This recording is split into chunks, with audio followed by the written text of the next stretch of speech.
Bismillahirrahmanirrahim. Assalamualaikum warahmatullahi wabarakatuh. Yang terhormat Ketua ID Dr. Ahmad Saifuddin MKes, yang terhormat para senior dan teman sejawat sekalian. Pada malam hari ini kita bertemu kembali dalam suasana yang cukup menyenangkan, adem-adem ya, seger. Di dalam acara mini webinar. Jadi ini merupakan rangkaian dari weekly meeting yang rencananya dari pengurus ID Cabang Kudus, di mana ini bagian dari program kerja dari tim mitigasi untuk selama Kudus ini berada di zona merah, kita rencananya setiap minggu akan bertemu, ya meskipun paling 1 jam, tapi rutin di dalam rangka koordinasi dan mungkin sama-sama merefresh hal-hal yang penting untuk kita cermati di dalam rangka upaya perlindungan yang maksimal buat kita semua untuk suatu langkah-langkah pencegahan yang baik di dalam rangka pada saat kita sedang mengalami cobaan masa pandemi COVID ini. Baik, mungkin saya akan bacakan dulu susunan acara pada malam hari ini. Yang pertama adalah pembukaan, yang kedua adalah sambutan dari Ketua ID Cabang Kudus, yang ketiga adalah pemaparan materi oleh narasumber Dr. Hilal Aryadi MKes, kemudian dilanjutkan dengan tanya jawab dan nanti penutup. Rencananya acara ini hanya berlangsung 1 jam saja, tetapi nanti juga fleksibel ya, kalau mungkin masih menarik diskusinya mungkin bisa kita tambahkan waktunya sedikit. Baik, untuk menyingkat waktu, baik mari kita buka acara ini dengan bacaan basmalah. Bismillahirrahmanirrahim. Acara yang pertama, sambutan dari Ketua ID Cabang Kudus kepada Dr. Ahmad Saifuddin MKes. Waktu saya persilakan. Matur nuwun Dr. Wahyu. Assalamualaikum warahmatullahi wabarakatuh. Waalaikumsalam warahmatullahi wabarakatuh. Para senior, ada Dr. Paulus, Dr. Katman, Dr. Agus, Dr. Lulu, dan yang lain-lain yang tidak bisa saya sebutkan satu persatu, dan seluruh teman sejawat anggota ID Cabang Kudus yang saya hormati dan saya banggakan. Alhamdulillah ini atas inisiatif dari Dr. Wahyu sebagai Ketua Tim Mitigasi ID Cabang Kudus untuk selalu memberikan istilahnya semangat ke kita selama pandemi ini, bagaimana kita tetap praktek tapi masih sehat gitu ya. Artinya bagaimana kita tetap praktek tapi kita masih tetap bisa sehat. Kaidah-kaidah apa sih yang harus kita perhatikan di sana? Nah, nanti akan ada beberapa serial yang sudah dibuat sama tim mitigasi di bawah Dr. Wahyu. Hari ini kita memang khusus teknis nanti akan membahas tentang tempat praktek yang aman itu seperti apa. Minggu depan direncanakan tentang bagaimana tidak terjadi klaster keluarga gitu ya. Nah, ini yang paling banyak terjadi itu kan klaster-klaster keluarga.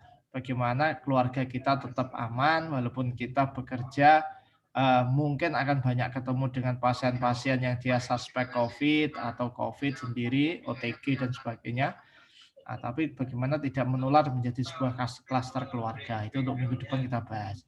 Yang khusus untuk ini nanti intinya sebetulnya memang akan menjadi sebuah tantangan bagi kita untuk tetap bisa praktek yang aman. Nah, ada sebetulnya banyak hal, tapi yang secara ringkas nanti bisa kita lihat ada yang namanya kita adalah behavior hazard. Jadi bagaimana sikap kita dalam adanya hazard ini, ya. Artinya mindset kita juga harus kita ubah, perilaku dalam praktek juga harus berubah. Nah, nanti Dr. Hilal secara khusus nanti akan lebih banyak menyoroti mungkin masalah teknis ruang praktek yang aman itu seperti apa. Bagaimana sirkulasi udara, bagaimana ventilasi, bagaimana jarak antara pasien dengan dokter. Nah, itu nanti akan banyak hal yang akan dibahas ya.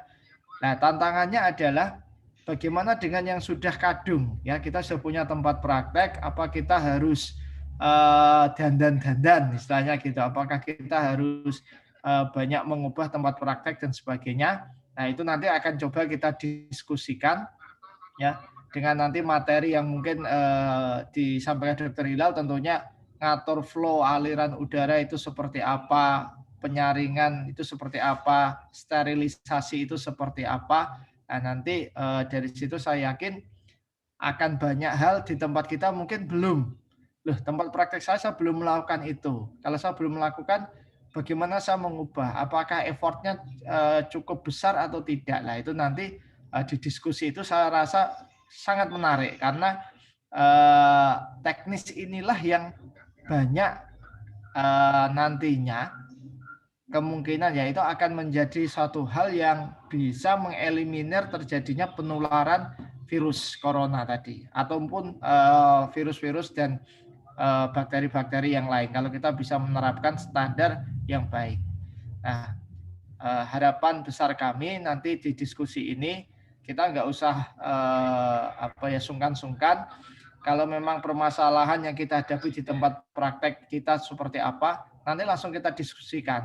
Harapan kami nanti sudah langsung ada teman-teman mempunyai sebuah mindset bagaimana behavior kita ubah, bagaimana infrastruktur kita bisa benahi sedikit demi sedikit. Nah, seperti itu yang bisa saya sampaikan. Saya kembalikan lagi ke Dr. Wahyu. Terima kasih. Wassalamualaikum warahmatullahi wabarakatuh. Waalaikumsalam warahmatullahi wabarakatuh. Terima kasih kepada Dr. Saiful. Ahmad Saifuddin, maaf Saiful. Jadi acara ini itu tidak mungkin membuat kita semua ini langsung pintar, langsung menguasai langsung ya terhadap bagaimana kita menata tempat praktek yang baik ya. Bahkan mungkin kita tidak mungkin jika ada juga pertanyaan dari teman-teman sekalian jika nanti tidak bisa terjawab di session ini. Tetapi inilah yang membuat kenapa kita harus membuat suatu pertemuan weekly meeting setiap minggunya. Karena di sini nanti akan ada berkesinambungan, memecahkan bersama permasalahan-permasalahan yang mungkin akan selalu muncul di dalam penataan kita, memberikan suatu proteksi bersama-sama, melakukan upaya-upaya untuk saling melindungi diri kita dan teman-teman kita semua di sini.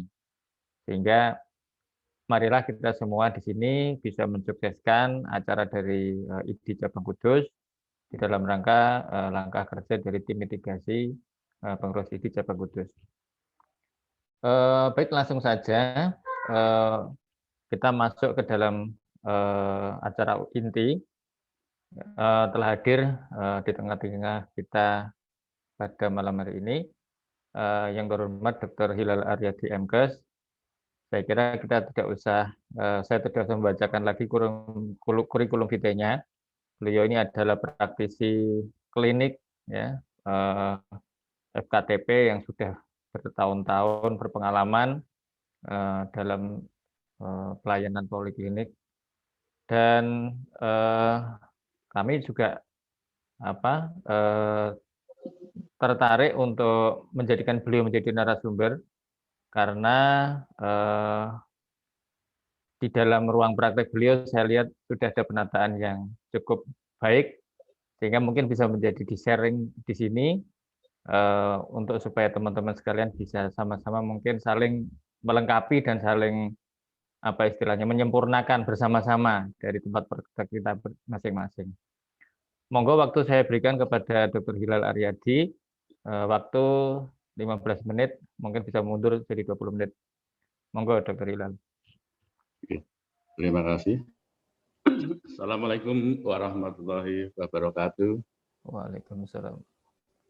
Yang terhormat Bapak Ketua IDI Cabang Kudus, Dr. Ahmad Saifuddin MKes, yang kami hormati Bapak Moderator, Dr. Wahyu Wijanarko, spesialis bedah, yang kami hormati para senior IDI Kudus, kemudian sejawat yang hadir pada mini webinar malam hari ini. Syukur alhamdulillah kami ucapkan kehadirat Allah SWT yang telah melimpahkan kesehatan bagi kita semua, sehingga malam hari ini kita bisa bersilaturahmi bersama dalam acara mini webinar yang diselenggarakan rutin oleh ID Cabang Kudus setiap minggu ini dalam keadaan sehat walafiat.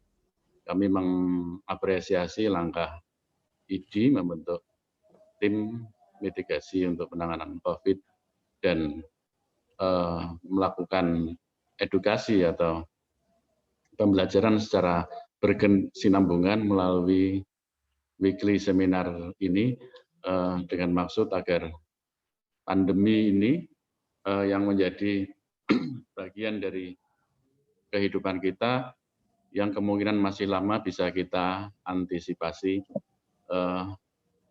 dampak dan penanganannya.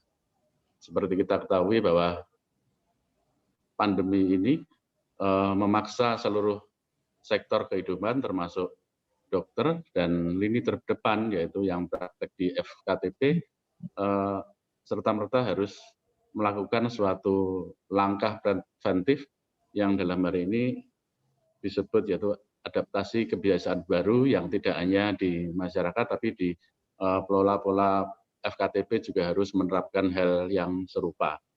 Ini untuk mengeliminasi dampak pandemi ini yang menjadi bagian dari pekerjaan kita sehari-hari yaitu dokter praktek mandiri atau dokter yang di FKTP. Ini mempunyai risiko yang cukup besar karena pasien yang datang ke klinik atau FKTP itu kita tidak tahu membawa virus atau tidak. Dengan keluhan yang beraneka ragam, tentu kita tidak bisa melakukan deteksi, misalnya dengan pemeriksaan laboratorium atau ronsen yang kita lakukan di FKTP. Untuk itu maka pada malam hari ini kita bahas bersama bahwa marilah kita bukan narasumber tapi sebagai sama-sama belajar untuk bisa membuat suatu bentuk layanan dokter praktek mandiri atau FKTP yang bisa didesain sedemikian rupa sehingga bisa mencegah atau mengeliminasi virus itu untuk tidak terpapar pada kita. Kita tidak mungkin menghentikan praktek karena pandemi ini, tapi kita harus mensiasati tempat praktek yang kita lakukan sehari-hari.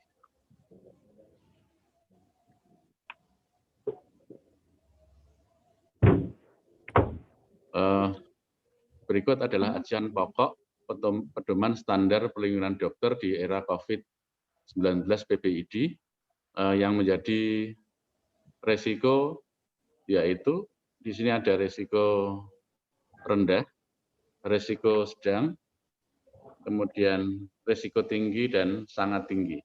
Yang resiko rendah yaitu dokter yang mempunyai tugas tidak di pelayanan atau kontak langsung dengan pasien suspek, probable atau terkonfirmasi COVID. Yang sedang yaitu dokter yang tugasnya sering kontak dengan banyak orang, namun tidak diketahui status terinfeksi COVID-19. Yang tinggi yaitu dokter yang melakukan pelayanan kontak langsung atau pasien suspek probable terkonfirmasi COVID selain melakukan tindakan aerosol. Kemudian yang sangat tinggi yaitu dokter yang melakukan pelayanan tindakan aerosol, pengambilan spesimen pernafasan atau otopsi pada pasien suspek probable atau terkonfirmasi. Pada malam hari ini yang saya lingkari adalah yang kategori sedang, yaitu dokter yang tugasnya sering kontak dengan banyak orang namun tidak diketahui status terinfeksi COVID. Ini adalah yang sering kita temui pada FKTP. Dalam pengendalian kita melakukan langkah pengendalian teknik maupun langkah-langkah pengendalian administratif. Saya lanjutkan grafik ini, Kak. Grafik ini.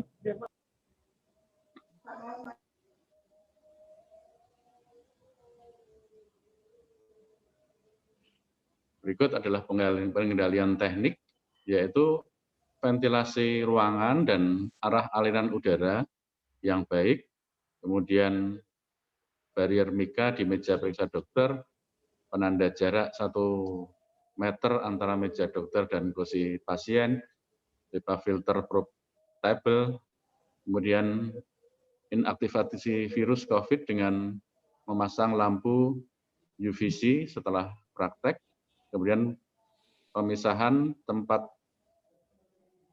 pakai dan lepas APD dan pemeliharaan sistem HVAC. Yang administratif, yaitu mungkin ada triase pasien, kemudian dokter yang punya komorbid atau 60 tahun ke atas, kalau tidak memungkinkan maka tidak direkomendasikan untuk praktek, kemudian pembatasan tempat praktek dokter terfokus di satu tempat, kemudian pembatasan waktu konsultasi langsung, pengaturan kebijakan terkait pengendalian infeksi, kita buat SPO dan pelatihan PPI, pengaturan jam kerja, dan sebagainya.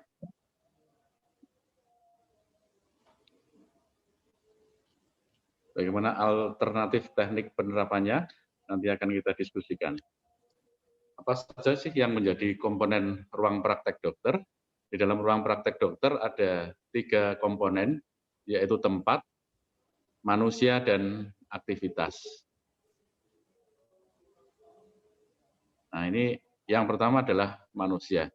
Di dalam tempat praktek kita, FKTP ada terdiri yaitu dokter atau kita sendiri, kemudian staf ini ada bagian pendaftaran, perawat, kemudian bagian obat, administrasi, atau yang ada yang ketiga itu dijadikan satu. Kemudian yaitu pasien. Semua harus kita berikan perhatian dan perlindungan sebagai bagian dari pelayanan FKTP. Kemudian yang kedua adalah manusia, yaitu yang pertama adalah memperkuat fisik kita. Apakah kita yakin fisik kita kuat dengan mengevaluasi diri kita, adakah penyakit, kemudian kewaspadaan terhadap usia, adanya komorbid atau tidak, kemudian membatasi jumlah tempat praktek, misalnya biasanya 3 tempat kita minimalkan menjadi 1 tempat, itu termasuk bagian dari meminimalkan stres. Kemudian maksimal jam kerja 40 jam per minggu dengan istirahat cukup. Kita semua tahu bahwa apabila kita kurang istirahat atau tidak tidur yang tidak cukup, maka menurunkan sistem imun yang ada di tubuh kita. Kemudian melakukan medical check-up skala berkala, terutama yang mempunyai penyakit komorbid, sehingga kita bisa mengendalikan, dan melakukan olahraga serta pengaturan gizi yang cukup.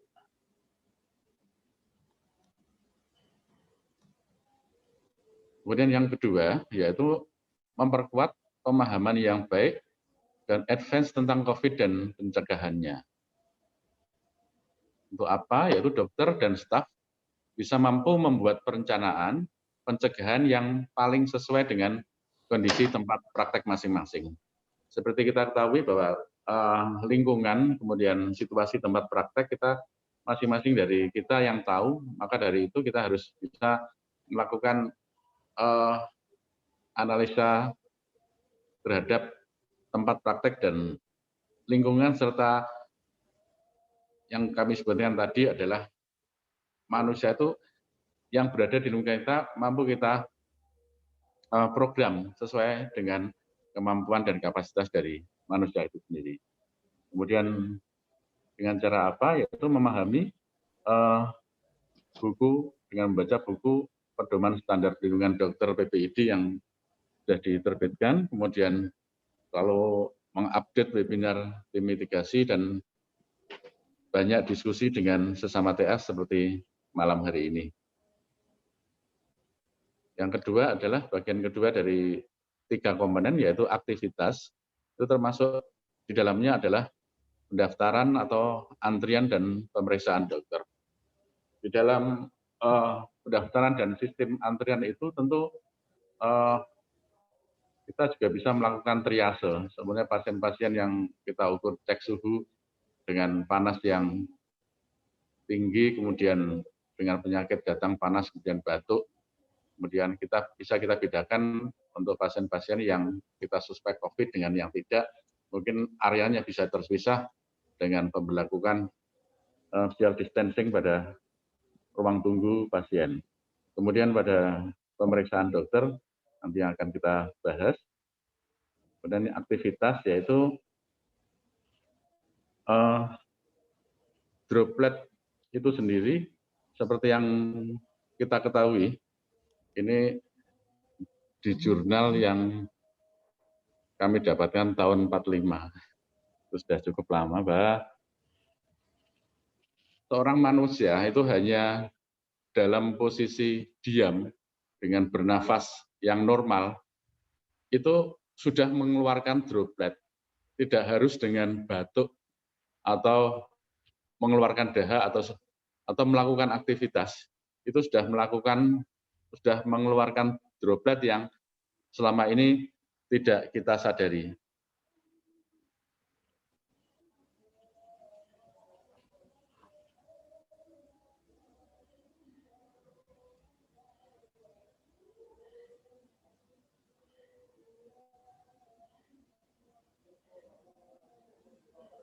Nah, kita ibaratkan COVID itu sebagai bom atom yang siap diledakkan di mana saja. Droplet sendiri adalah suatu pesawat. Jadi bom itu tidak akan meledak apabila tidak ada yang membawa. Dalam hal ini droplet itu sendiri. Nah, ini seperti orang naik motor, itu bagi COVID itu sendiri bisa menyebar dari mana saja dan di mana saja tanpa kita sadari siapa yang membawanya. Ini seperti menumpang di media apa saja yang bisa menularkan COVID. Nah, bila seorang diam saja bisa mengeluarkan droplet, maka apabila itu beraktivitas, tertawa, atau makan, dan sebagainya, itu mengeluarkan droplet dan yang bisa menyebar kemana saja. Di penelitian di Rumah Sakit Karyadi sendiri, bahwa penularan tertinggi itu ternyata disebabkan pada klaster di area makan. Itu yang tidak kita sadari, padahal dalam sehari-hari selama kita bekerja di FKTP maupun FKTL, kita sudah melakukan proteksi yang demikian. Tapi ketika makan, itu tanpa sengaja mengeluarkan droplet yang bisa membawa virus COVID-19.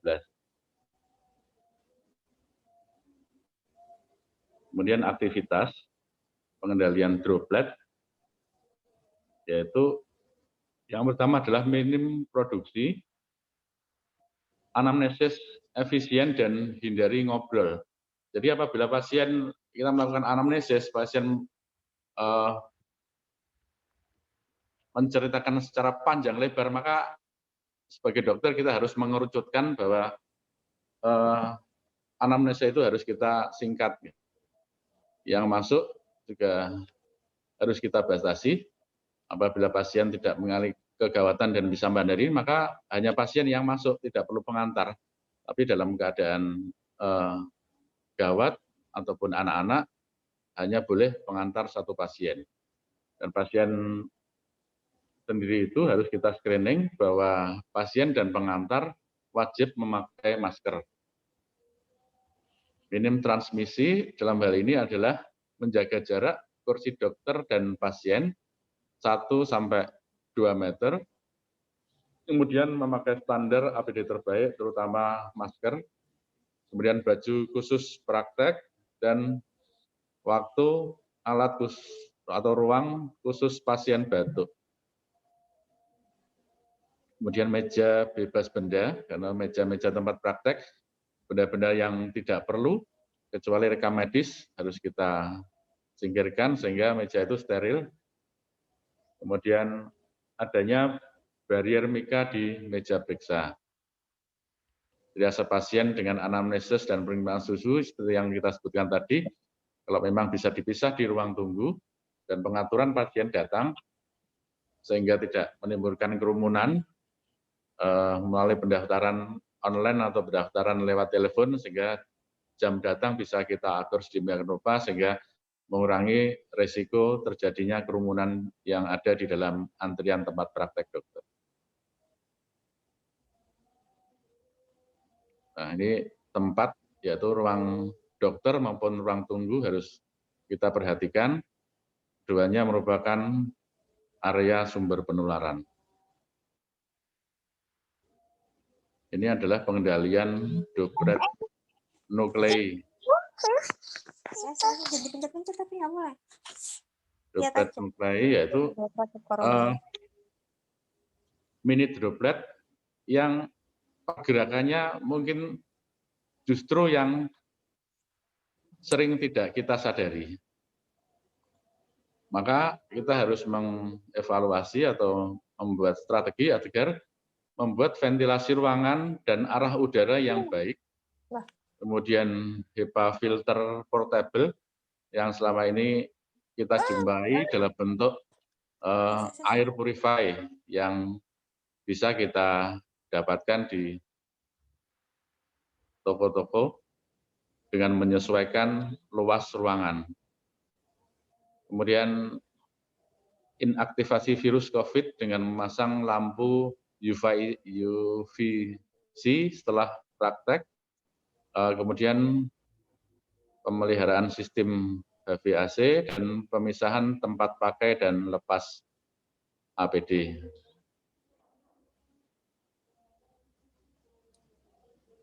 Nah, ini adalah droplet itu bisa bertahan di udara 3 jam. Kemudian mini droplet atau droplet nuklei itu bahkan konon bisa bertahan sampai 8 jam. Maka apabila itu tidak segera kita antisipasi, dosis infeksi itu akan cepat tercapai karena ventilasi buruk, kelembaban rendah, dan suhu yang meningkat.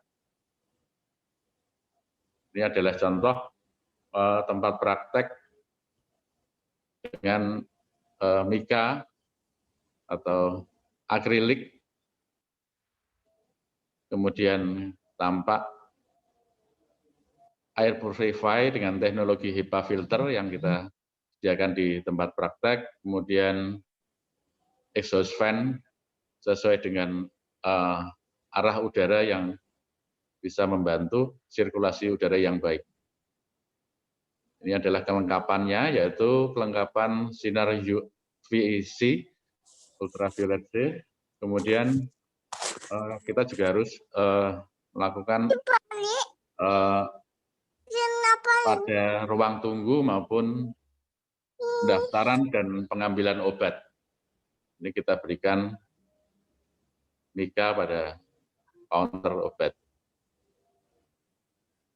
Berikut adalah arah ventilasi alami dan lokasi kerja yang baik. Ini tampak yaitu aliran jendela, pola nakes maupun pasien dan pintu. Di sampingnya ini adalah yang baik, maka aliran udara itu mengalir dari belakang nakes dan keluar dengan posisi yang lurus. Alternatif yang kedua adalah pasien dan dokter berhadapan dengan aliran udara di samping, masuk dan keluar yang sejajar. Ini adalah contoh tata letak ruang periksa pasien dan aliran udara.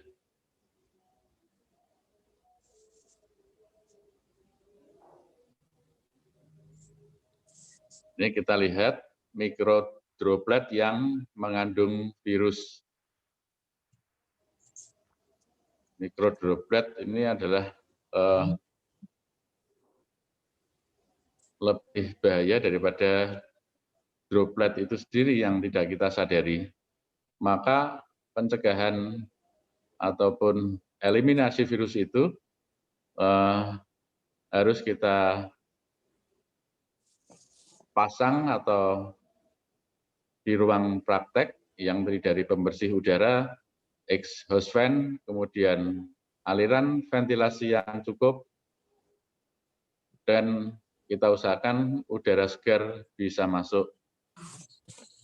Dan terus nanti ada filter udara atau HEPA filter portable yang kita pasang di ruang praktek. Oh, adek, mobil ini tak cariin di Shopee ya. Cariin itu.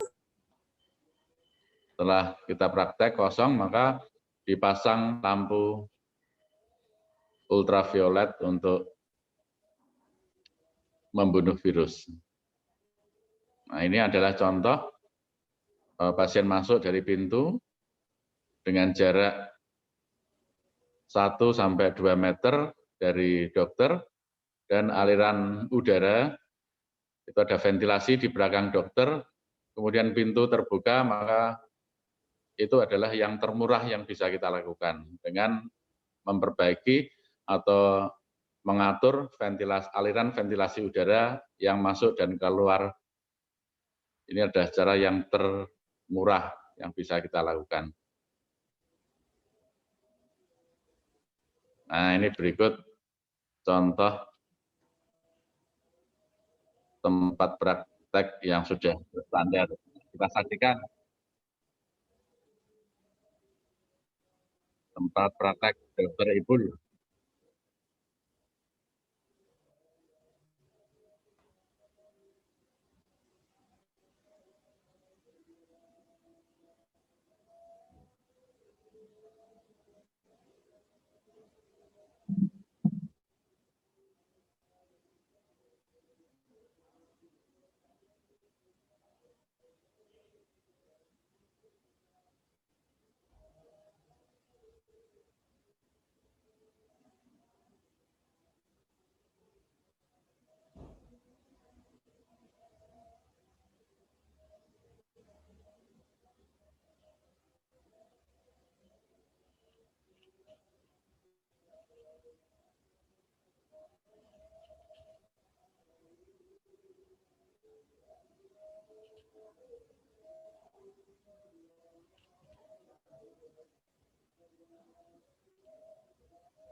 Ya, demikian tempat praktek Dr. Ibul sangat luar biasa dan lengkap sekali. Di sini kita lihat alur udara, ventilasi sudah diatur sedemikian rupa sehingga searah dengan penempatan ruang tempat duduk pasien yang sudah berjarak, mungkin kita amati sekitar 2 meter dari dokter. Kemudian yang luar biasa ada air purifier 2. Air purifier yang terpasang itu sudah memiliki teknologi HEPA filter. Itu masih ditambah satu HEPA filter khusus yang cukup bagus. Kemudian dengan ruang yang dimodifikasi sehingga sinar ultraviolet C itu bisa langsung mensterilkan ruangan ketika setelah praktek. Ini salah satu contoh tempat praktek yang ideal yang mungkin bisa kita tiru. Walaupun desain tempat praktek di masing-masing sejawat itu berbeda, mungkin ada yang memang aliran udaranya natural airflow dengan tidak usah ada perangkat yang macam-macam. Mungkin kita nanti akan diskusi bagaimana sih cara termurah yang bisa kita dapat. Kita tetap melakukan praktek dengan biaya pencegahan yang ringan sehingga tidak memberatkan dari dokter. Nanti akan kita diskusikan pada sesi tanya jawab. Nah, demikian dari kami, tetap semangat, bersyukur dan berkarya di masa pandemi. Kurang lebihnya mohon maaf. Assalamualaikum warahmatullahi wabarakatuh. Waalaikumsalam warahmatullahi wabarakatuh. Terima kasih kepada Dr. Hilal, menarik sekali pemaparan materi dari Dr. Hilal tadi. Ada dua hal penting yang mungkin bisa saya soroti di sini, yang mungkin bisa menjadi bahan kita untuk berdiskusi. Yang pertama soal masalah droplet, di mana memang pada kenyataannya kita kalau mau mencegah penularan COVID, ternyata kita memang harus melakukan manajemen droplet yang benar-benar optimal, ya. Karena ternyata droplet itu sendiri tidak hanya identik dengan masalah droplet, tetapi juga droplet nuklei. Ini yang menjadi pokok masalah, sehingga kita harus melakukan pengembangan-pengembangan pencegahan yang tepat, sehingga tidak ada celah sedikit pun bagi mata rantai corona untuk berkembang di tempat praktek kita.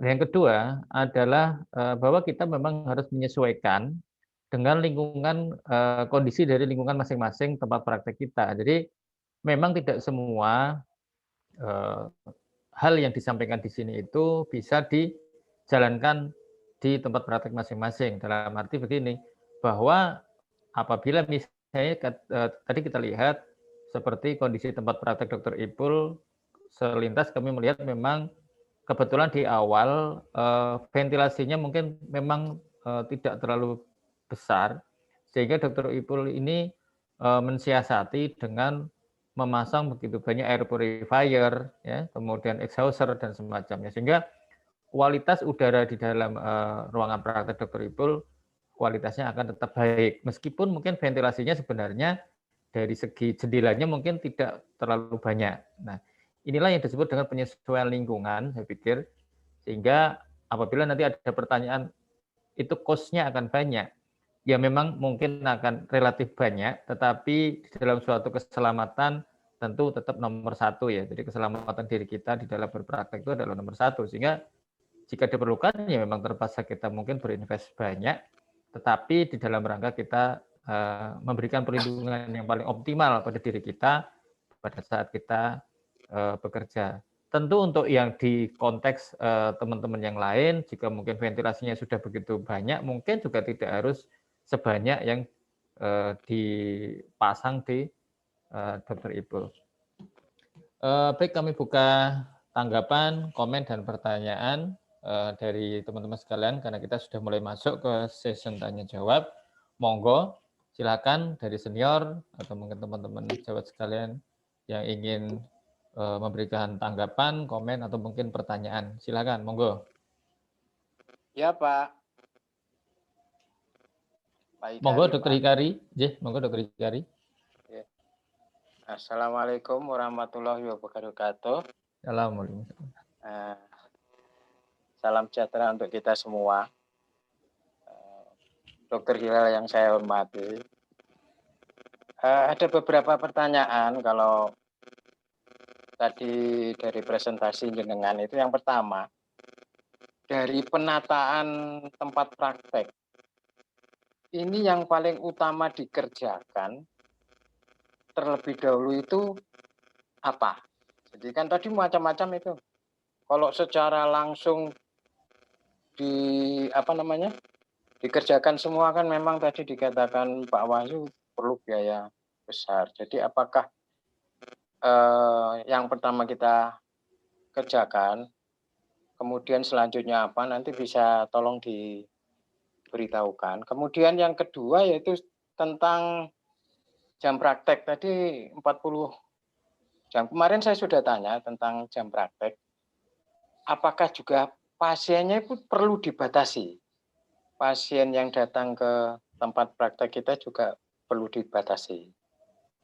Yang ketiga adalah selain itu, alat-alat medis yang kita pergunakan dan kontak langsung dengan pasien ini bagaimana? Apakah kita itu tidak perlu memakai stetoskop, kontak langsung ke pasiennya itu hanya anamnesa saja dan dibatasi oleh itu mika tadi, atau kita juga pakai APD tapi juga nutul-nutul gitu. Ini mohon penjelasan dari Dokter Hilal atau dokter lain yang lebih senior dari saya. Matur nuwun, kurang lebihnya mohon maaf. Wassalamualaikum warahmatullahi wabarakatuh. Waalaikumsalam. Matur nuwun Dokter Hikari. Ada 3 pertanyaan yang diajukan sebagai bahan diskusi. Mungkin barangkali sebelum dijawab, ada lagi juga yang mungkin mau mengajukan pertanyaan atau tanggapan, monggo saya persilakan terlebih dahulu. Tanya Pak. Jadi monggo Dokter Doni yang kedua ini, silakan Dokter Doni. Matur nuwun. Yang saya hormati para narasumber dan moderator. Mohon izin bertanya. Saat ini dari beberapa tempat praktek dokter praktek mandiri ini lebih dari 50% tempat prakteknya itu menjadi satu dengan tempat tinggal. Mengenai bagaimana cara penataan terhadap yang disampaikan Dokter Hilal tadi, harus memulai dari mana, Dok? Itu yang pertama. Karena kembali lagi juga sudah disampaikan oleh Dokter Hilal dan Dokter Wahyu, ini akan kembali ke kos bagaimana untuk melakukan perbaikan. Nah, yang kedua, sebelum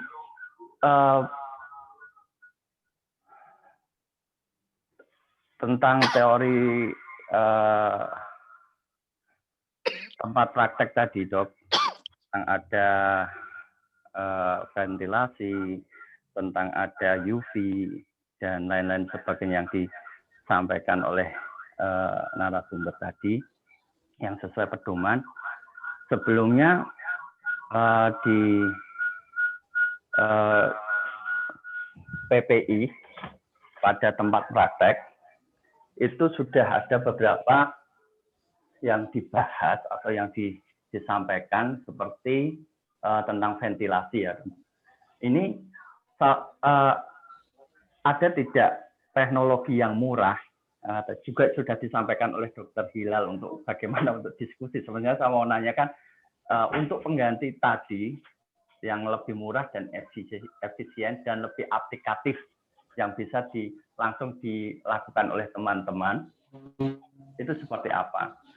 Pada realitanya yang sudah saat ini yang masih bisa dijalankan itu seperti ventilasi, terus tempat praktek dengan, mohon maaf,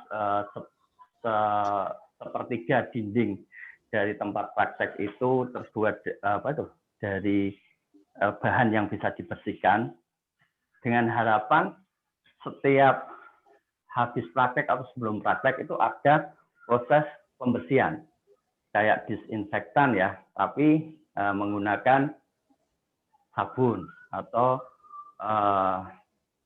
yang lebih ramah. Kalau menggunakan klorin itu kan banyak merusak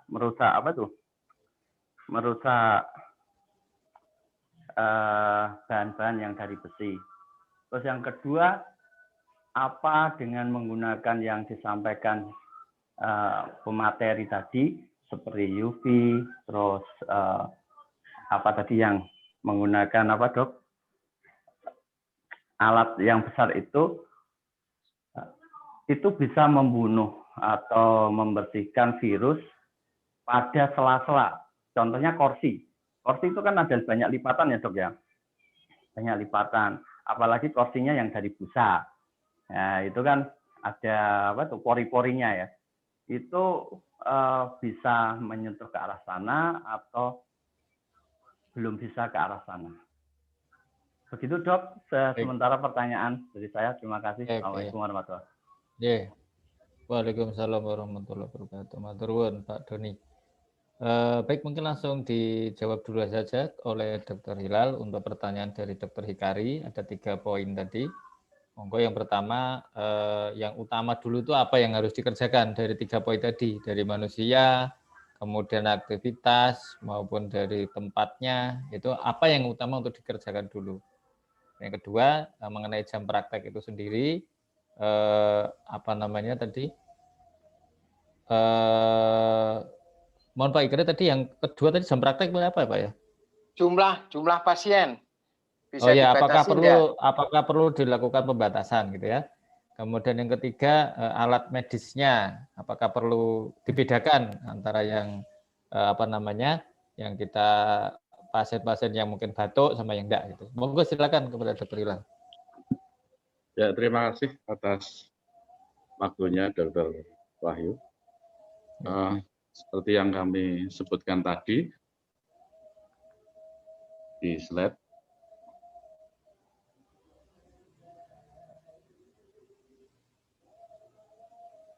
yang paham akan tempat praktek dokter adalah kita sendiri dengan situasi yang ada. Tentu kita tidak bisa memilih dari Dr. Hikari mana yang lebih penting, karena itu merupakan satu kesatuan yang harus kita selamatkan bersama, yaitu tadi ini adalah tempat, manusia, dan aktivitas. Itu yang ada di komponen ruang praktik dokter. Kita tidak bisa memilih mana yang terpenting, karena itu saling berkaitan. Kita tidak, sebagai dokter tentu tidak bisa mengabaikan keselamatan dari perawat atau pendaftar yang ada di ruang tunggu, karena cukup berisiko mereka terpapar langsung pada saat mendaftar, itu juga bisa. Kemudian yang harus kita lakukan tentu kita bisa menganalisa atau melakukan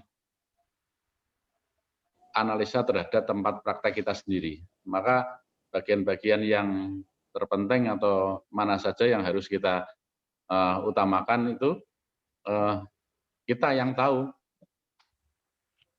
Tentu kita tidak bisa serta-merta menerapkan semua yang kami sarankan tadi. Kita juga bisa memilih hal-hal yang termurah tergantung situasi dan kondisi tempat praktek kita. Tadi yang ada contoh di Pak Ibul itu karena keterbatasan dari ventilasi yang alur udara yang masuk dan keluar mungkin tidak bisa maksimal, maka Pak Ibul menerapkan pengamanan berlapis di dalam tempat prakteknya itu sendiri dengan menyediakan air purify 2 unit ditambah HEPA filter. HEPA filter ada sendiri. Kemudian UVC ya juga diterapkan di situ.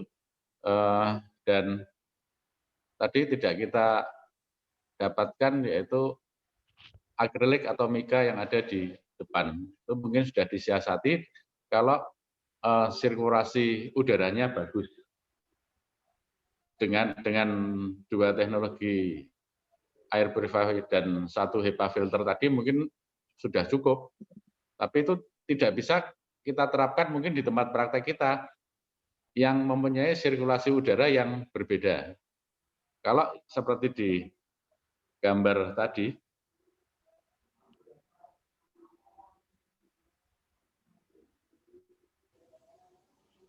nah, di sini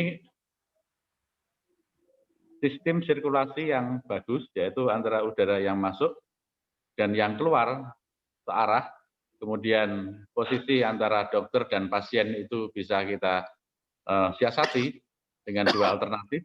Pasien berhadapan, dokter berada di alur udara masuk dan pasien di alur udara keluar. Kemudian alternatif kedua adalah berhadapan dengan alur ventilasi masuk dan keluar yang sejajar atau lurus sehingga sirkulasi itu masuk, maka itu kita bisa meminimalisir kelengkapan yang ada di ruang praktek kita. Mungkin tidak perlu double air purifier, mungkin hanya satu, kemudian tetap kita sediakan exhauster sehingga aliran udara itu bisa terarah antara masuk dan keluar. Kemudian teknologi yang lain, kalau tidak ada UV mungkin kita semprot, kita sterilkan dengan bahan-bahan yang cukup sederhana dan termasuk pengaturan-pengaturan tidak hanya di dalam ruang praktek dokter tapi juga di ruang tunggu. Ruang tunggu kalau tidak kita batasi dengan pasien yang banyak seperti pasien dokter Hikari misalnya, itu kalau datang waktu bersamaan itu menimbulkan suatu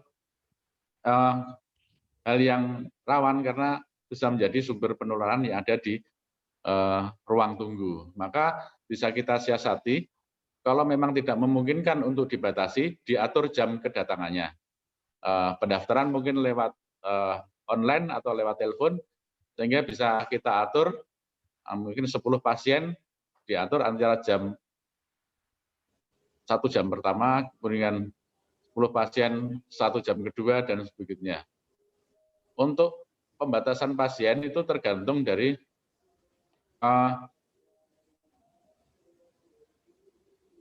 yang pertama adalah tempat, kedua adalah kemampuan fisik dokter itu sendiri. Kita bisa menganalisa diri kita sendiri, apakah kita mampu untuk melayani berapa pasien dengan kondisi misalnya umur, fisik, kita punya komorbid atau tidak, kemudian situasi tempat praktek.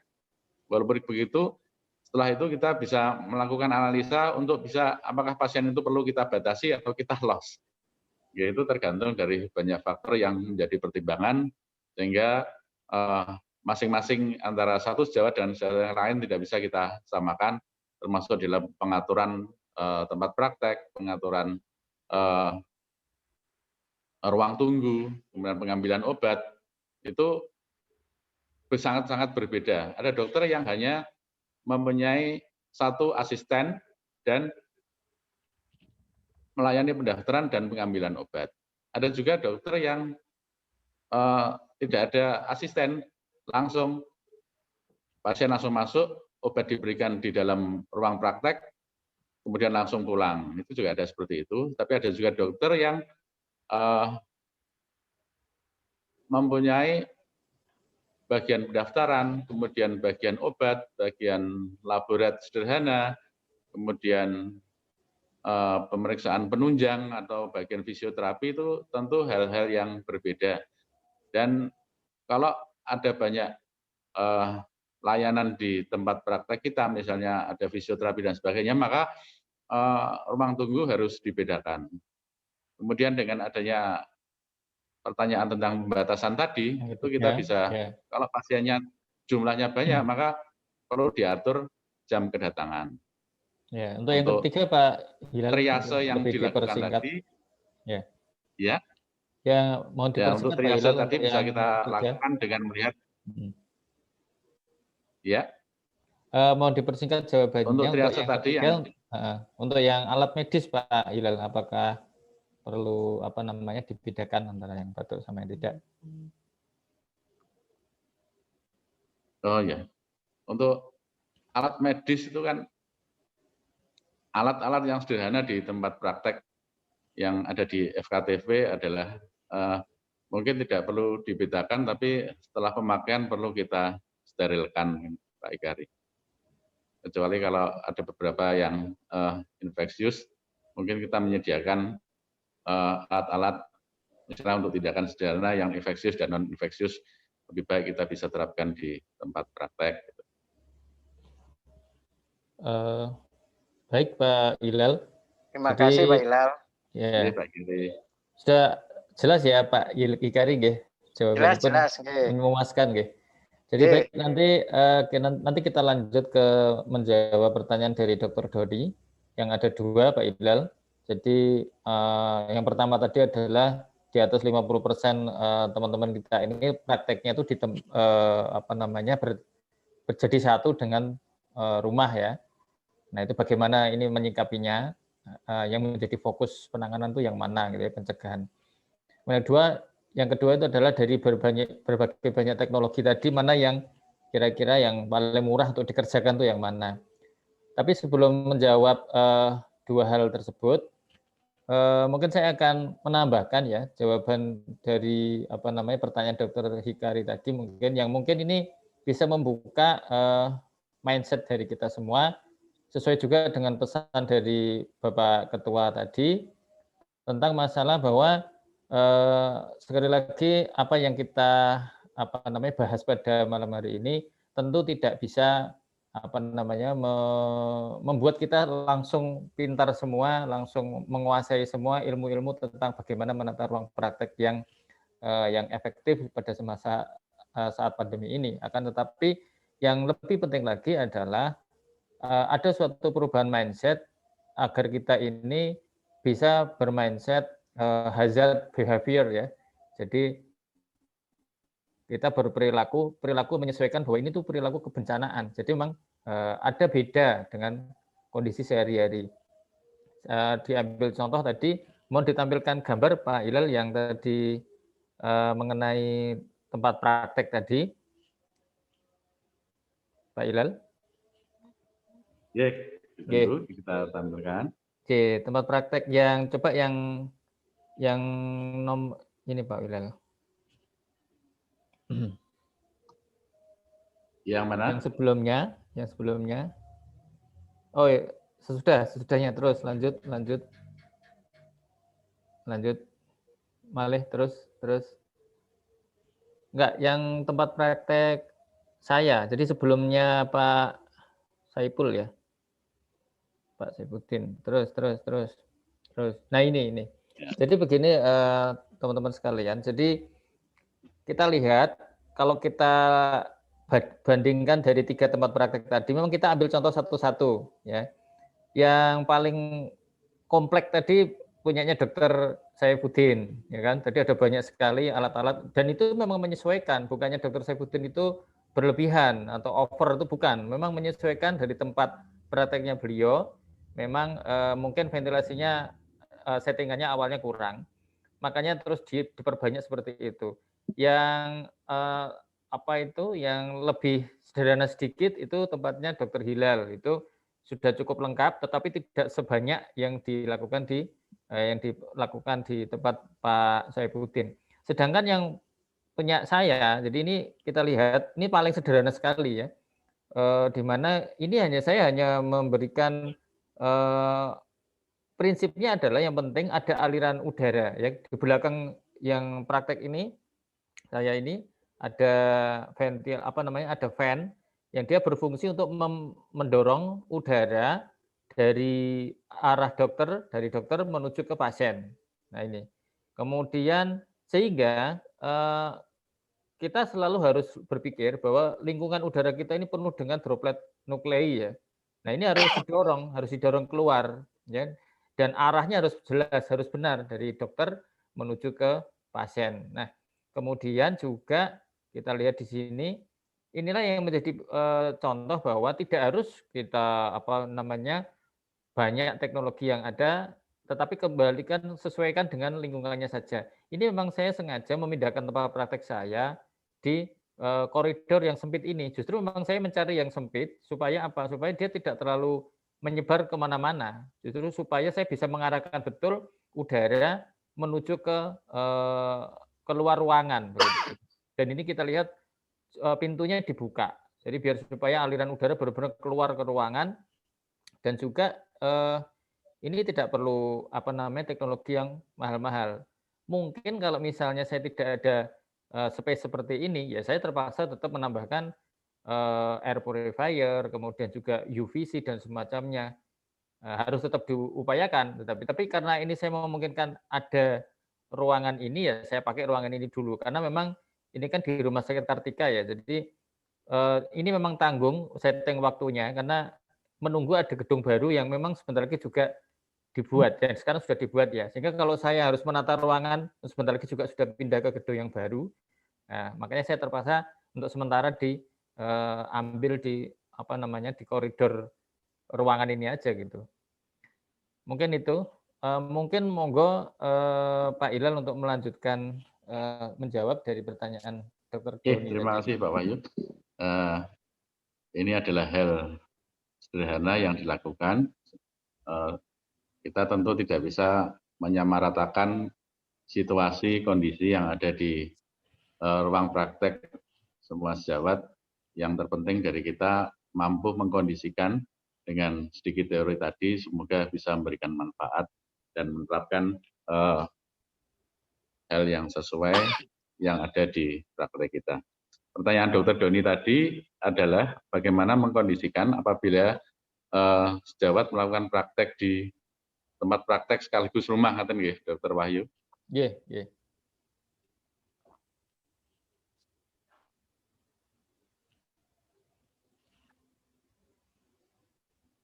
Halo?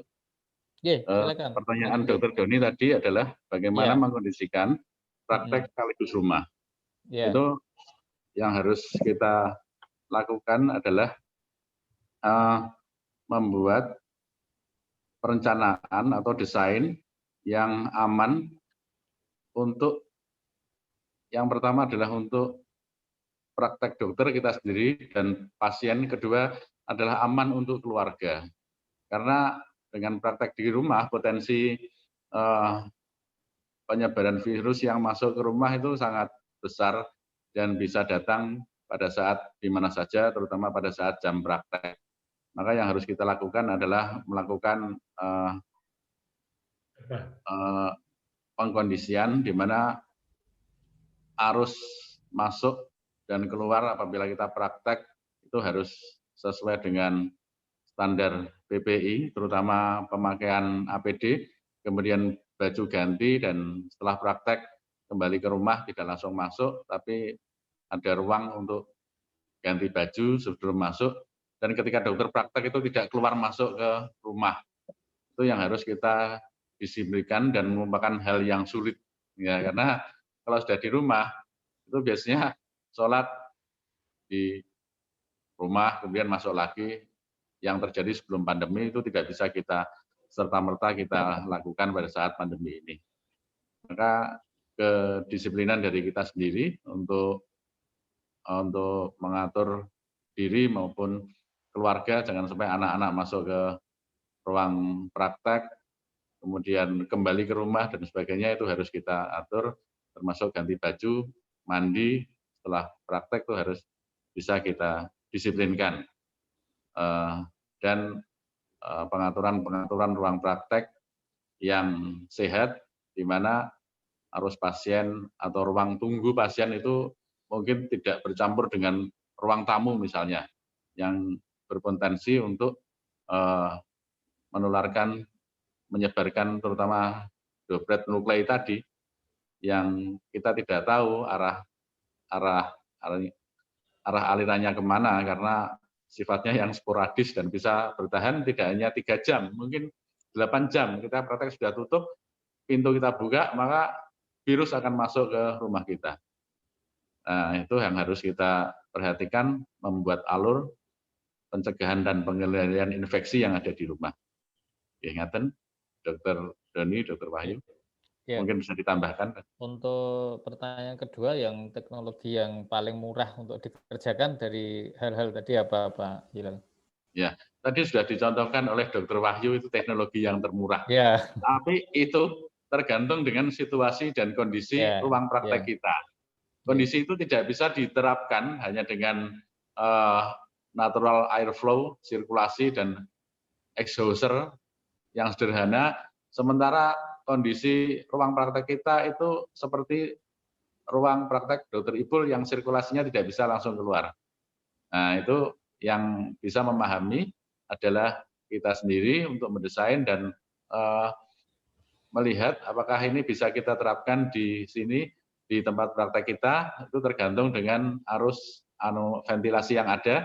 Yang sudah ada tentu kita tidak bisa membongkar dengan serta-merta. Kita kalau memang tidak bisa dibongkar, maka pentahapan dari kelengkapan dari alat-alat tadi yang tahu prioritas adalah diri kita sendiri, Dr. Dani.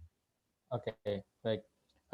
Baik Pak Hilal, berkaitan dengan apa yang ditanyakan Dr. Doni tadi, kebetulan nanti juga sambil kami sampaikan dari sekarang, mudah-mudahan berjalan lancar.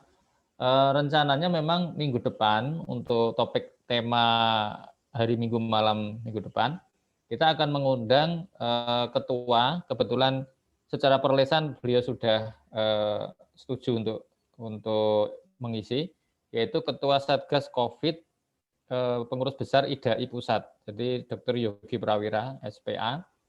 Nanti dia akan menyampaikan tema tentang strategi pelindungan anak dokter dan keluarga dokter di masa COVID ya. Jadi memang anak-anak kita ini merupakan orang yang bersinggungan langsung dengan kita setiap harinya, di mana kita mungkin bisa saja membawa penyakit dari luar. Nanti khawatirnya kalau perlindungannya tidak tepat, nanti akan bisa berisiko menularkan ke anak-anak kita. Nah, bagaimana strateginya nanti kita akan bahas di minggu depan dengan narasumber Dr. Yogi Prawira, Ketua Satgas COVID PB IDAI Pusat. Baik, mungkin ada lagi yang mau memberikan tanggapan sebelum kita tutup acara. Silakan. Kalau masih ada yang mau tanya, silakan. Monggo. Atau mungkin memberikan. Mau tanya Pak. Silakan, Dr. Basuki. Tadi semuanya tentang tempat konsultasi, tempat periksanya tidak digambarkan, Pak. Tempat periksa pasien. Jadi periksa pasien, hanya konsultasi saja tadi. Oh, siap, Dokter. Jadi gambar-gambar tadi. Bagaimana tentang meja periksanya saat kita memeriksa pemeriksaan fisik ya, Dokter ya? Ya, teknis pemeriksaannya. Silakan, Dokter Hilal. Ya, mungkin bisa ditambahkan Dokter Wahyu. Ada pemeriksaan fisik itu kan bermacam-macam ya. Kalau di FKTP mungkin ada dokter umum dan spesialis. Kalau dokter bedah seperti apa itu pengalaman Dokter Wahyu. Kemudian kalau dokter bedah mungkin operasi minor di tempat praktek itu seperti apa, yang di dokter umum seperti apa, yang ideal mungkin bisa dijelaskan dulu, nanti kami tambahkan. Prinsipnya mungkin kami membantu menjawab, Dokter. Mungkin nanti juga ada yang kerso menambahkan lagi, silakan. Jadi prinsipnya sama, Dokter, bahwa di dalam setiap kita melakukan pelayanan kepada pasien, baik kita melakukan anamnesis di meja anamnesis ya, jadi kita meja periksa itu, maupun pada saat melakukan pemeriksaan fisik yang kita bersinggungan langsung dengan fisik pasien, memang prinsipnya adalah kita melakukan strategi pengendalian droplet, Dokter. Jadi baik droplet dari pasien maupun droplet kita sendiri, karena kita juga mempunyai suatu tanggung jawab untuk melindungi pasien-pasien kita dari kemungkinan siapa tahu kita juga sebenarnya OTG, kan kita tidak tahu dari waktu per waktunya. Sehingga alat APD kita memang harus benar-benar kita maksimalkan, Dokter. Yang pertama adalah APD kaitannya dengan masker. Jadi saya memang selalu mengendorse lingkungan sekitar saya untuk selalu siapapun dia, meskipun bukan dokter sekalipun, tetapi kalau dia bekerja di rumah sakit, alangkah lebih baiknya memang kita sedikit advance ya. Jadi artinya lebih bagus kita dalam hal masker ini memakai standar masker respiratorik. Jadi N95 maupun KN95. Karena memang kita setiap harinya terpapar oleh lautan mikrodroplet, droplet nuklei di lingkungan seluruh rumah sakit. Karena mikrodroplet ini bisa, menurut literatur berbagai referensi disebutkan dia bisa berkembang atau bergerak sampai 18 meter. Jadi sampai 18 meter itu dia bisa menjangkau karena dia bisa berterbangan di udara dan dia tidak akan jatuh. Tadi disebutkan 3 jam, ada juga sumber literatur yang lain sampai 9 jam. 9 jam nggak mau turun. Itulah kenapa kita harus pakai masker N95 sebaiknya. Meskipun kalau dari WHO yang menyatakan N95 itu hanya dipakai di ruang isolasi maupun yang di tempat yang terjadi aerolisasi. Kemudian yang kedua tentang arah udara tadi, dokter. Jadi selain masker, arah aliran udara tetap harus kita jauhkan dari pasien ke kita gitu. Jadi harus kalau nggak dari kita menuju pasien, ya atau kalau nggak nyamping. Jadi yang jelas yang penting tidak dari pasien menuju kita. Karena kita ya memang sekali lagi ya apa namanya tetap harus selalu meminimalkan transmisi droplet maupun mikrodroplet dari pasien. Mungkin itu dokter. Jadi yang penting memang pengendalian dari droplet dan droplet nukleinnya tersebut. Mungkin itu dari saya sedikit. Mungkin dari Dr. Hilal mau menambahkan sedikit, monggo.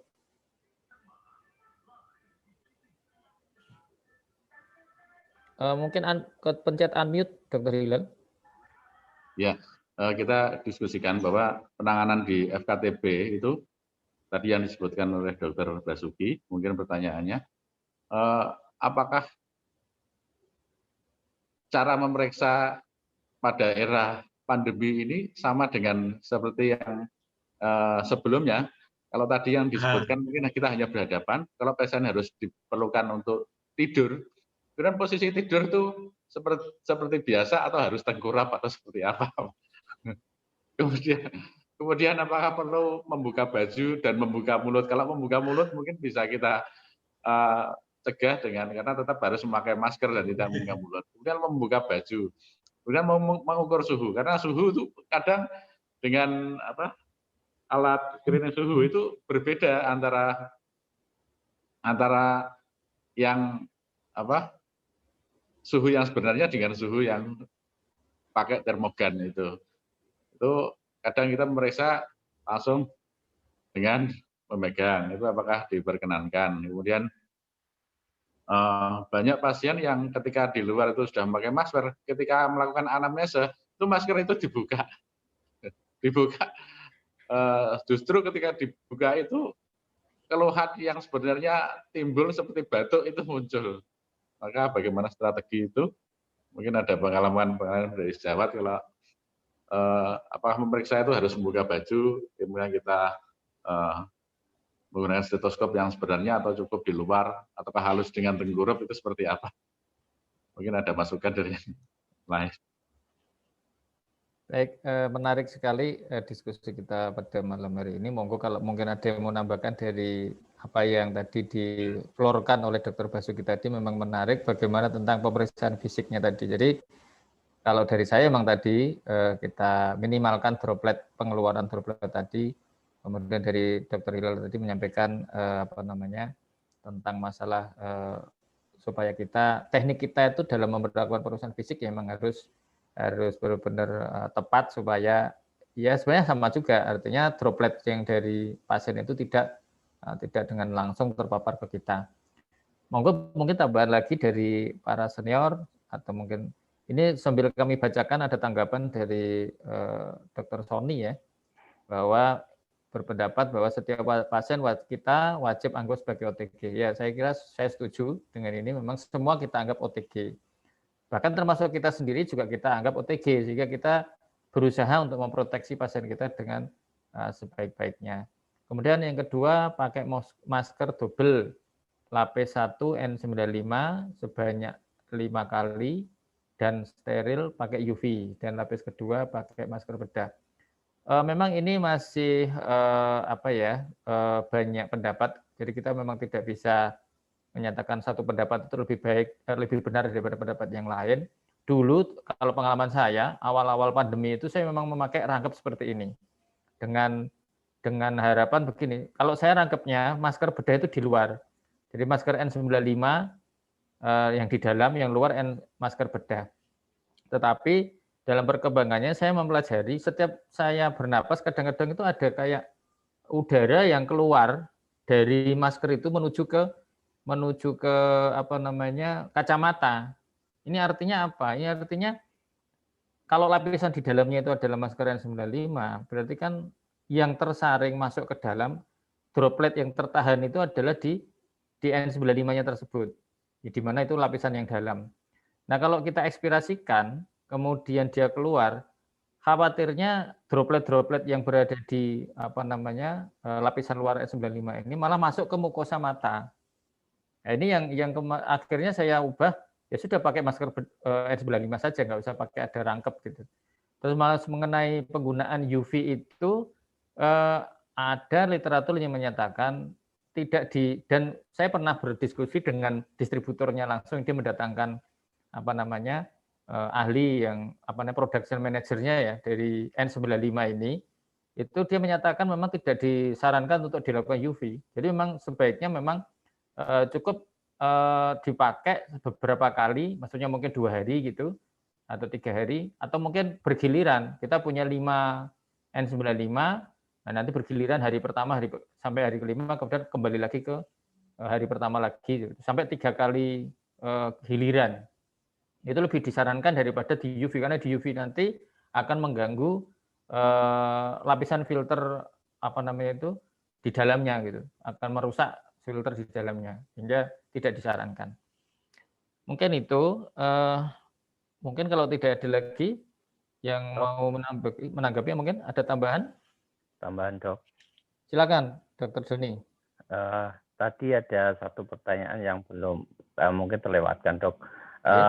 Mengenai teknologi yang telah disampaikan atau beberapa hal yang telah disampaikan dalam hal tempat praktek untuk pencegahan COVID itu, ini kan droplet kan pertama dia muncrat ya, Dok. Tapi pada akhirnya dia ke bawah arahnya sesuai gravitasi. Kalau droplet. Ya, kalau droplet ya. Ini harus kita bedakan dengan droplet nuklei ya. Kalau droplet memang dia 2 meter gitu. Ini di tempat praktek kita itu kan kadang ada, mohon maaf, kursi atau ada kursi yang bentuknya busa, yang ada pori-porinya, terus ada tempat-tempat yang siku dan lain sebagainya. Dengan teknologi seperti penggunaan kayak penyedot dan ada UV dan lain sebagainya, apakah bisa untuk mengenai droplet yang masuk di situ, atau lebih efektif dengan menggunakan disinfektan dengan sabun? Kita dari lantai, dinding tadi, terus kita sela-sela kita sabun setiap sehabis praktek atau sebelum dan sesudah praktek, atau bagaimana keefektivitasannya.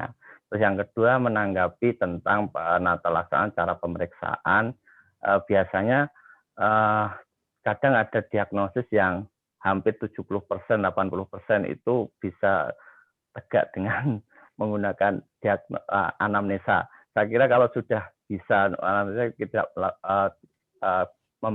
mengurangi kontak dengan pemeriksaan fisik.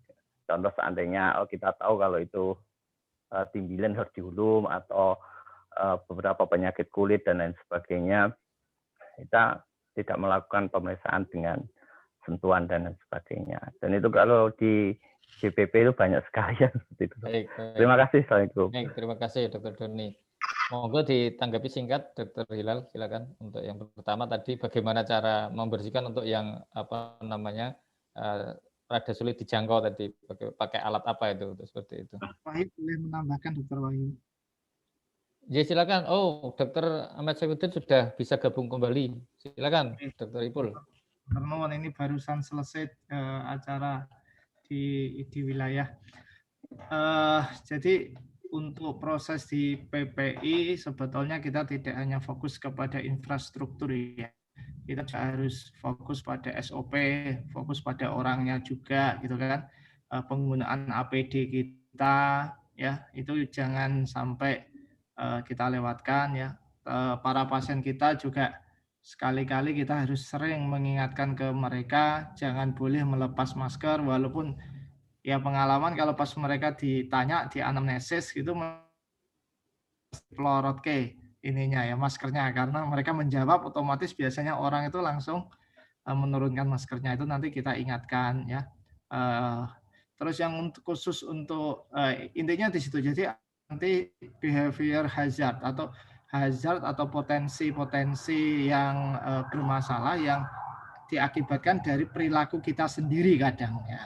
Dan yang SOP-nya juga banyak ya, nanti bisa dilihat bagaimana SOP tentang pembersihan setelah praktek ya, melakukan disinfeksi. Tadi ditanyakan masalah UV, UVC itu dia sinarnya itu hanya bisa mengenai satu sisi, gitu kan? Artinya, dan dia juga kita pernah melakukan pengukuran pakai UVC meter. Kebetulan ketika saya di K3 itu kan kita desain untuk di awal pandemi itu menggunakan UVC. Kita mengukur juga dengan UVC meter. UVC itu ternyata ketika dia jaraknya lebih dari 2 meter, kekuatan UVC-nya itu juga melemah, ya. Gelombangnya itu juga mulai. Itu yang perlu diperhatikan. Banyak jurnal sebetulnya yang tentang UVC itu banyak. Kayak yang muncul UVC itu bisa membunuh SARS-CoV-2 itu dengan kekuatan sekitar 12,5 Joule per jam gitu ya. Nah itu berapa kalau dikonversikan? Kita tahunya kan kalau beli lampu UVC berapa watt? 10 watt, 15 watt, 20 watt, 40 watt kan gitu. Nah itu harus dikonversikan, nanti dihitung sehingga ketika kita nanti mau membersihkan itu UVC-nya dia harus menghadap, dia hanya kena sinarnya kalau kena surface atau kena permukaan itulah. Seandainya kita taruh itu di atas meja, yang kena hanya atas mejanya itu, surface yang atas meja, tapi di bawah mejanya itu tidak akan steril di sana. Nah makanya ada juga teknik pembersihan, kita nanti pakai larutan disinfektan ya, yang nggak terjangkau silakan, itu nggak bisa dihilangkan gitu ya. Terus yang udara untuk mikronuklainya ya, mikrodropletnya udara itu ketika tersaring dengan HEPA filter itu tidak membunuh. HEPA filter itu hanya menyaring saja. Nah, nanti berapa lama kekuatannya virus itu hidup di HEPA filter. Nah, itu banyak kan referensi dikatakan dia sekian ini bisa hidup, itu nanti bisa dibahas, dibaca-baca lagi. Sehingga teman-teman kita harapkan sangat berhati-hati kalau nanti membersihkan HEPA filter. Kadang kita kelupaan, wah ini sudah lama harus diganti, tapi karena kita mungkin pengen, wah kita bersihkan aja lah biar agak hemat. Hati-hati ketika membersihkan HEPA filter. Nah, intinya di situ. Terus UVC nanti yang akan membunuh di HEPA filternya nanti di sana. Nah, exhaust untuk sebetulnya exhauster atau exhaust fan itu memang dia kita arahkan kalau bisa udara itu cross ya. Dia dari tekanan positifnya menuju ke tekanan negatif. Tekanan positifnya biasanya dia ada lebih tinggi ya. Nah, yang penting adalah bagaimana penempatan, selain kita kan saat ini mungkin banyak melakukan yang namanya sirkulasi tertutup di ruangan itu pakai AC kan. Di ruang-ruang praktek sudah jarang tanpa AC sekarang. Rata-rata semuanya sudah pakai AC. Placing atau penempatan AC itu juga sangat penting. Arah AC itu anginnya akan berhembus kemana? Itu juga penting, sehingga kita harus ada di belakang, di depannya AC, sehingga AC itu di belakang kita gitu ya. Nah, sehingga ketika nanti AC itu mengeluarkan anginnya itu dari belakang kita menuju ke depan. Nah, nanti di depan itu bisa ditarik oleh exhaust. Kalau ruangan kita mungkin kecil, exhaust di ducting naikkan ke atas sehingga dibuang di atas. Kalau mau nanti pembuangannya dikasih juga dengan lampu UV, silahkan. Nah, itu yang tadi di presentasinya Pak Hilal itu disebut sebagai HVAC. HVAC itu sebetulnya sebuah sistem dia heat ventilation air conditioning ya. Dia di sana. Jadi HVAC itu banyak dipakai ketika dia biasanya penggunaan AC sentral. Nah, pada AC sentral itu ada yang namanya AHU. AHU itulah yang nanti saat ini banyak dikasih UVC agar ketika aliran, mungkin nyuwun sewu Pak Hilal presentasi yang digambar yang ada orang muncrat terus ada ventilasi itu Pak Hilal, gambar itu kombinasi 3 itu ya, kombinasi 3 ya, itu sangat bagus itu ya, itu sangat bagus kalau bisa mengimplementasikan di sana. Nah, ketika kita tidak bisa secara langsung, pembersihan udaranya itu juga bisa kita akalin juga. Berapa kalau kita tentunya bisa ngitung. Kalau kita pakai natural flow ya, kita pakai alami, ya itu harus minimal adalah 16 kali per jam. Artinya terjadi pertukaran sirkulasi 6 kali dalam 1 jam. Kita tinggal hitung luasan kita berapa meter persegi lah. Jendela di kita ada berapa. Nah, nanti konstanta angin itu ada. Nah, kalau kita lihat di sini exhaust fan ini dia akan menarik, terus kita kasih fresh air ya, udara segar. Nah, udara segar ini kita dapatkan dari mana? Kalau kita sudah semuanya tertutup saat ini kan dari sirkulasi AC, walaupun itu sebetulnya nggak fresh ya. Nah, tapi ketika kita pakai sistem HVAC, AC sentral, dia ada AHU-nya, itu dia bisa disterilkan sehingga dia bisa dianggap sebagai muncul sebagai fresh air tadi atau udara yang segar. Sehingga nanti dia masuk di situ bersirkulasi yang sifatnya adalah cross sectional dari belakang dokter pasien. Setelah itu nanti harus ditangkap oleh exhauster, exhaust fan. Nah itu nanti pemasangan exhaustnya itu juga ada hitungan. Kecepatan exhaustnya itu biasanya kalau kita beli exhaust itu sudah ada kecepatan sekian meter kubik per jam gitu ya. Kemampuannya dia dalam melakukan exhaust. Nah nanti yang di dalam ketika karena kita nggak tahu aliran udara apakah benar cross sectional, tentunya kan harapannya gitu. Tapi kan tetap ada yang dia silang-silang ya, zigzag ya. Ini dilakukan yang namanya nah, kalau kita pakai seperti ini, istilahnya tuh kita pakai Swiss cheese ya. Keju Swiss itu kan berlapis-lapis kayak gitulah. Sehingga semakin banyak lapisan kita untuk mengantisipasi penularan ini tentunya akan sangat bagus. Nah, intinya di sana. Tapi yang nggak boleh dilupakan adalah diri kita sendiri, hazard yang ditimbulkan karena kebiasaan kita. Ketika kita memeriksa pasien, ingat bagaimana jarak kita dengan pasien. Apakah pasien nanti ketika diperiksa dia membuka maskernya atau tidak, itu juga harus jangan sekali-kali kita mendekat ke pasien ketika maskernya dipelorot gitu ya, diturunkan. Itu harus dikasih tahu. Cuci tangan sebelum dan sesudah memeriksa pasien itu juga sangat penting. Nah, sehingga harapan kita ketika kita sudah menyentuh ya kita langsung cuci tangan sehingga kita tidak lupa ketika nanti harus kadang gatal pakai masker gitu kan. Nah, itu refleks kadang kita gatal pakai masker diusek-usek hidungnya gitu. Nah, itu juga itu behavior ya. Terus kebiasaan kita praktek tidak pakai baju kerja atau kita tidak pakai APD sehingga ketika habis baju itu pulang dibawa ke rumah ya tetap pakai baju itu, habis itu mungkin mampir ketemu siapa ya tetap pakai baju yang tadi ketemu dengan pasien lah, ini juga behavior juga lah. Ini tentunya yang harus kita bersama-sama bisa lakukan gitu untuk keselamatan. Jadi kita ubahlah selain infrastruktur yang paling penting adalah behavior gitu. Matur nuwun Dr. Wahyu. Oke. Sangat lengkap sekali yang diterangkan oleh Dr. Ipul dan Dr. Hilal pada malam hari ini. Mungkin saya kira waktu sudah lebih dari cukup ya. Mungkin tapi mungkin jika ada yang masih mau menambahkan lagi, masih saya kasih kesempatan mungkin waktunya. Sebelum nanti saya simpulkan pertemuan pada malam hari ini.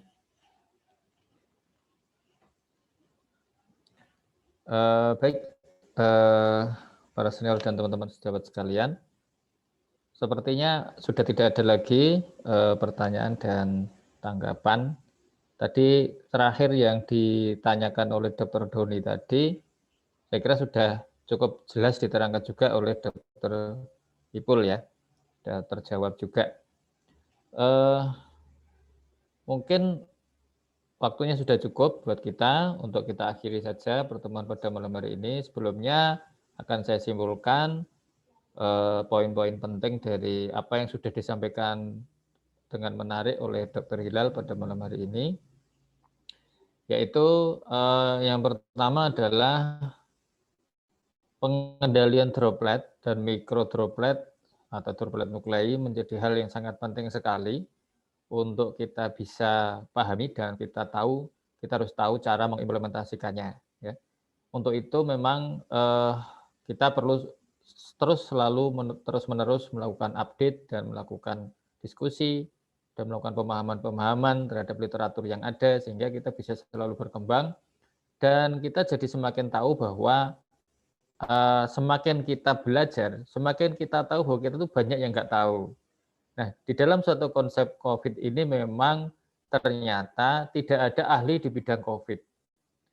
Jadi kalau saya mengikuti webinar-webinar nasional yang para pakar-pakar itu semua sering menyatakan bahwa tidak ada ahli COVID sebenarnya sampai sejauh ini, sampai hari ini. Karena memang ini adalah penyakit yang baru. Sehingga saya kira pertemuan pada malam hari ini seperti pertemuan-pertemuan ini akan sangat penting sekali untuk kita selalu ikuti supaya kita selalu mendapatkan tambahan-tambahan ilmu yang mungkin awalnya kita merasa kayak gitu kita sudah tahu ya gitu ya. Tapi sebenarnya kalau kita kupas lebih dalam lagi dan mungkin waktunya sebenarnya masih banyak, kita akan makin ngerti bahwa kita itu banyak yang kita nggak ngerti. Hal yang penting untuk kita jalankan, pola yang kita jalankan, ya selain kita menjalankan acuan pokok dengan buku pedoman standar perlindungan dokter oleh PPID, ada 3 hal yang memang harus kita tata di tempat praktek kita, yaitu adalah manusianya, kemudian adalah aktivitas yang berada di dalamnya, dan juga adalah tempatnya. 3 hal ini kita harus selalu kelola betul-betul, kita selalu harus update ilmunya bagaimana supaya bisa mengelola dengan efektif dan efisien, sehingga kita bisa melakukan suatu perlindungan yang efektif terhadap diri kita, terhadap staf kita, sehingga akhirnya keluarga kita di rumah pun juga akan terlindungi dengan baik. Apabila kita di dalam saat bekerja melakukan perlindungan yang efektif terhadap kegiatan kerja kita. Mungkin itu kesimpulan dari saya.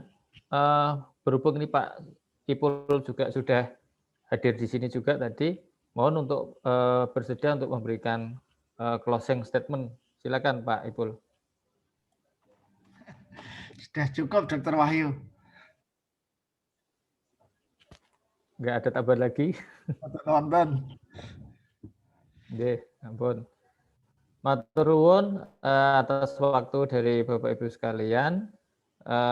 Terima kasih. Mohon maaf jika saya ada segala kekurangan. Matur nuwun. Wassalamualaikum warahmatullahi wabarakatuh.